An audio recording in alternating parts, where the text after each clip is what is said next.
Hello বন্ধুরা, welcome back to my channel. কেমন আছেন সবাই? আশা করি সবাই ভালো আছেন এবং সুস্থ আছেন। আমি মাধু, আর আপনাদের সবাইকে মাধুর আরেকটি নতুন ব্লগে অনেক অনেক স্বাগত জানাই। আর আজকের ভিডিওটি যে যেখানতে দেখছেন সবাইকে সাথে নিয়ে সঙ্গে নিয়ে আমি এখান থেকে স্টার্ট করলাম। আই হোপ আজকের ভিডিওটি আপনাদের কাছে একটু হলেও ভালো লাগবে। সম্পূর্ণ ভিডিওটি দেখার জন্য অনেক অনেক অনুরোধ রইল। তো সকালবেলা উঠেই স্নান করে বাসি কর্ম সব সেরে চলে আসলাম ফ্রেশ হতে। আর আজকে সকাল থেকে কিছুই দেখালাম না, আজকে না ঘুম থেকে উঠতে একটু দেরি হয়েছে, তো ভাবলাম যে ঝটপট করে আগে বাসি কামগুলো সেরে ফেলি, কেন কি দেরি হয়েছে, আরও দেরি হয়ে যাবে, ওর জন্য তো আর সকালবেলা কিছুই শেয়ার করতে পারিনি। এদিকে একটু ফ্রেশ হয়ে চলে আসলাম। দেখেন, এই যে সেদিন বাড়িতে গিয়েছিলাম না, বাড়িতে গিয়ে এসে দেখলাম কি যে আরও একটা গাছ না কেমন যেন হয়ে গিয়েছিল, তো ওটা আমি তুলে ফেলেছি। এখান থেকে তুলে এই যে দেখেন মাটিটা ভালো করে কুড়ে দিচ্ছি। আর মাটিটা এত পরিমাণে টাইট হয়েছিল যে গাছটার ভালো মতন গ্রোথই হতে পারছিল না। তো এই যে দেখেন মাটিটা কুড়ে দিয়ে এর ভিতরে একটা গাছ লাগিয়ে দিয়েছি। আর দেখবেন বাড়ির থেকে কোথাও গেলে না, আসলে এই গাছগুলোরই অবস্থা থাকে না। আর ইনডোর প্ল্যান্টের সাথে এমন তো হয়েই থাকে। তো চলেন, এই যে দেখেন ভালো করে লাগিয়ে দিয়েছি। আর এইগুলো না আমাদের বাড়ির সামনেই রয়েছে, আপনারা যারা জানেন আমার বাগিচার ভিতরে রয়েছে, অন্তেই ভেঙে ভেঙে এনে ভিতরে লাগিয়ে দিই। তো এখানে লাগিয়ে চলে আসলাম সকালবেলা রান্না করতে। আজ সকালে না কোনো টিফিন করছি না, আজ এতই গরম পড়েছে, তো সকালবেলা টিফিন আজকে আর কিছু করব না। আজকে একেবারে সকালবেলা ভাত রান্না করছি, আর এখানে করছি টক শাক আছে, ওটা রান্না করছি। তো আর সেদিন বাজার থেকে না কতগুলো টক শাক নিয়ে আসছিল, তো রান্না করা হয়েছিল না, ওগুলো ফ্রিজে রেখে দিয়েছিলাম। তো আজকে সকালবেলা গরম ভাত, টক শাক ভাজা, আর এখানে করব বরবটি ভাজা, আর কটা বড়া করব। তো এখানে দেখেন টক শাকটা কিছুই দিইনি, খালি কটা সরষে ফোড়ন আর একটু শুকনো লঙ্কা দিয়ে এখানে বসিয়ে দিয়েছি। তার ভিতরে দেবো হলদি আর লবণ, এটুক দিলেই সব কিছু দেওয়া হয়ে যাবে। ভালো করে ঢেকে দেবো। তো এমন করেই রান্না করি। আর টক শাকটাকে পুরো শুকিয়ে ফেলি, শুকনোই রান্না করা হবে। তো এদিকে টক শাকটা তুলে দিয়েছি, আর ও সাইডে ভাতও তুলে দিয়েছি, একসাথে দু চুলোতেই রান্না করছি। দেখবেন যেদিন দেরি হবে সেদিন তো কাম করে আগানো যায় না, তারপরেও কত কামের প্রেশার থাকে, একটু দেরি হলে আর হয় না। তো সকালবেলা তরপর করে বাসি কাম তো সব সেরে নিয়েছি, কিন্তু রান্নাটা রয়ে গিয়েছে। তাও হাতে যতটুকু সময় আছে একটু বুদ্ধি খাটিয়ে কাম করলে সব কিছুই খুব সহজে ম্যানেজ করা যায়। তো এদিকে দু চুলোতে বসিয়ে দিয়েছি, ও সাইডে ভাত হচ্ছে, আর এই সাইডে দেখেন এই যে টক শাকটা রান্না করেছি। এখন আবার এই যে বরবটিটা কেটে রেখেছি, বরবটিটা ভাজা করে নিই। আজ না আপনাদের সাথে কিছুই বাসি কাম শেয়ার করতে পারিনি, কেন বলুন তো? ঘুম থেকে উঠে দেখি কি 6:30 বেজে গিয়েছে। আর এত ফটাফট উঠি সব দিন, আর আজকে একটু দেরি হয়েছে, ওর জন্যতে না আর কিছুই ইচ্ছা হলো না যে সকালের কাম কাজ আপনাদের সাথে শেয়ার করি। আর বাচ্চা কাচ্চার সংসার বুঝতে তো পারছেন, আধা ঘন্টা এদিক ওদিক হলে তো সমস্যাটা বেড়ে যায়। কেন কি তার মধ্যে সেই আধা ঘন্টাটাকে আমাকে ম্যানেজ করতে হয়, যে ছেলেটা উঠে পড়লে আর কিছুই করতে দেবে না। তার মধ্যে না আমি হাতে সময় রেখেই কাম করি, আধ ঘন্টা 1 ঘন্টা হাতে এক্সট্রা টাইম রেখেই কাম করি। কেন কি তার মধ্যে ছেলেটা 1-2 বার ওঠে, ওকে আবার ঘুম পাড়িয়ে তারপরেই আমি আবার সব কাম করতে থাকি। আরও উঠলে কিচ্ছুই করতে দেবে না, উঠলে ঘুম থেকে 1-2 ঘন্টা কোলেই বসে থাকবে। তো এই 1-2 ঘন্টা আমার মার যায়, ওর জন্যতে চেষ্টা করি যে সকাল সকাল ও ঘুম থেকে উঠতে আমি সমস্ত কাম সেরে নেওয়ার জন্য। ও বেলা 9টা পর্যন্তই শয়, কিন্তু তার মধ্যে আমাকেও ধ্যান রাখতে হয় যে 9টার ভিতরে আমি কতগুলো কাম করতে পারবো। এদিকে দেখেন কথা বলতে বলতে আমি এখানে বরবটিটাও ভাজা করে নিয়েছি, এর ভিতরে দিয়েছি একটু রসুন, একটু জিরে, আর একটু কাঁচা লঙ্কা গ্রাইন্ডার করে দিয়ে দিয়েছি। তো চলেন, ভাজাভাজি করতে তো একটু সময় লাগে, তো ভাজাভাজি করাও কমপ্লিট। তার মধ্যে যে দেখেন ভাতটাও নামিয়ে নিয়েছি। আর এই যে বড়াটা আমি করছি, এই বড়াটার জন্য একটু পেস্ট করেছিলাম।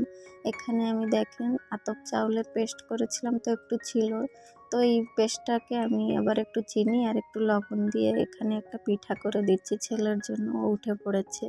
তো আজকে রান্নাবান্না করতে করতেই রান্নাবান্নাটাও কমপ্লিট, ছেলেটাও উঠে পড়েছে, আর সকালবেলা ওসবই রান্না করেছি। পর চলে আসলাম এখানে পুজোটা দিতে। অন্যদিন আমি আগে স্নান করে তারপরে পুজোটা দিয়ে তাই যাই রাঁধতে, কিন্তু আজকে একটু উল্টো হয়ে গেল। আর হাতে যেহেতু সময়ও ছিল না, ওর জন্য তো ভাবলাম যে আগে রান্নাটা কমপ্লিট করে সারি, বড় যাবে ডিউটি, যাওয়ারও সময় হয়েছে। ওর জন্য তো আগে রান্নাটা সেরে নিয়েছি, তারপরে উনি ফ্রেশ হতে গিয়েছে, এই ফাঁকে আমি পুজোটাও দিয়ে নিচ্ছি।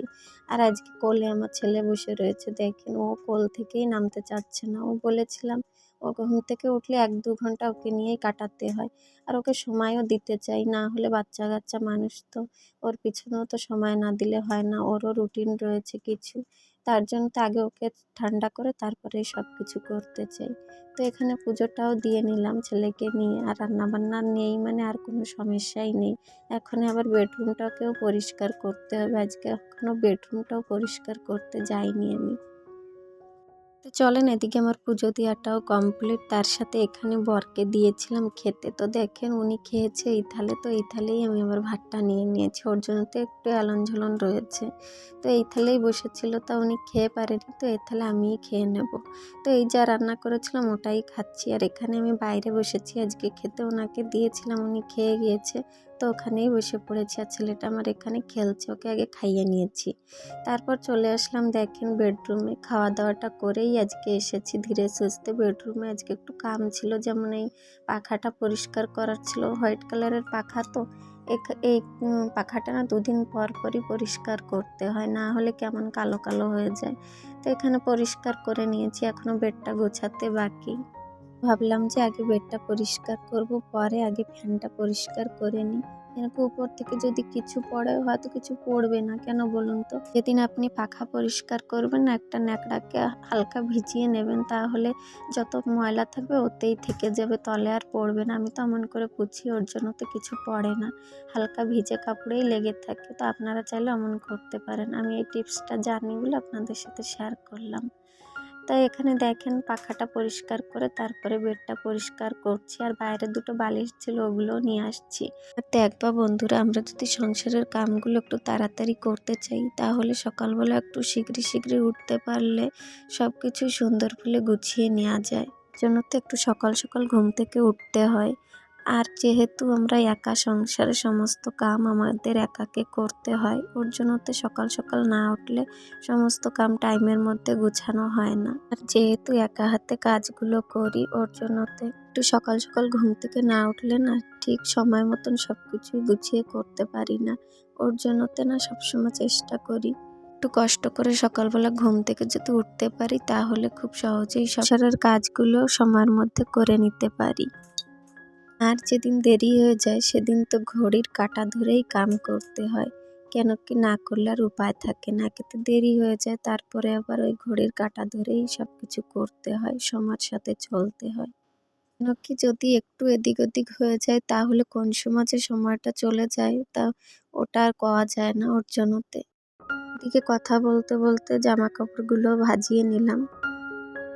তারপর চলে আসলাম দেখেন, সকালবেলা গ্যাসটা পুছতে বাকি ছিল, তা পুছাপুছিটা সেরে নিয়েছি। সকালবেলা যেহেতু রান্নার পরে একবার গ্যাসটা পুছে নিই আবার, তো ওটা বাকি ছিল, তো গ্যাসটার সাথে এখানে মিক্সিটাও পুছে নিয়েছি। আর আজকে এখনও দুপুরের রান্নাটা হয়নি, তো দুপুরের রান্নাটা এখনই করব। আর সকালে যা করেছি ওর সব একটু একটু রয়েছে। তো মিক্সিটা দেখেন এমন একটা পিলো কাভারটা ছিল খারাপ, ওটা দিয়ে ঢেকে রেখেছি। আর তার সাথে সকালবেলা যে রান্নাবান্না খাওয়া দাওয়ার পরে বাসনগুলো ছিল ওগুলোও মেজে নিয়ে আসলাম একবারে। আজকে সকালবেলা না অনেকই বাসন হয়েছিল, তো সব কিছু একেবারে জল ঝরিয়ে রেখে দিচ্ছি। আর এই সমস্ত কাম না সঙ্গে সঙ্গে না করলে হয় না, কেমন যেন একটা দাগ দাগ হয়ে যায় বাসনে, তো চেষ্টা করি তখন একটা তখনই করার জন্য। পোছাপুছি সেরে তারপরে আবার রান্নাটাও সেরে নিয়েছি। এই যে আজকে ভেন্ডি আলু দিয়ে তরকারি করেছি দুপুরের, আর সকালে যা যা একটু একটু ছিল ওগুলো দিয়ে দিয়েছি বরকে খেতে। আজ না প্রচণ্ড গরম পড়েছে, এত গরম পড়েছে আর কি বা বলি। আর এই গরমের ভিতরে কাম করতে তো একটু ইচ্ছা হয় না। আমার তো সব দিন ঠান্ডা আর বর্ষার দিনটা কাম করতে ভালো লাগে, এই গরমে তো কিছুই করতে ইচ্ছা হয় না।